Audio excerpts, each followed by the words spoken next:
So in this video, I want to share a very simple but confusing problem that a lot of people face while installing the Realtek wireless Wi-Fi USB driver. So here's exactly what happened with me. I downloaded the Realtek Wi-Fi driver from the website. On the website, it clearly says supports Windows 7, so I thought, okay, no problem. After the download finished, I just double-clicked the setup file and ran it directly.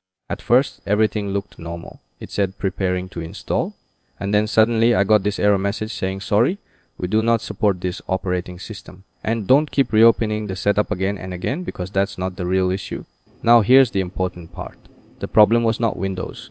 The problem was how I installed the driver. What I did wrong was I tried to install the driver without extracting the files. So here's the fix. I went back to my downloads folder, then I right-clicked on the driver zip file and clicked extract all. After extracting, I opened the new folder that was created. Inside that folder, I ran the setup file again. This time it again said preparing to install, but now it didn't fail. The installation started normally, then it finished, and finally it asked me to restart the PC. I clicked yes, restarted my computer, and that's it, Wi-Fi driver installed successfully. So the whole issue was very simple.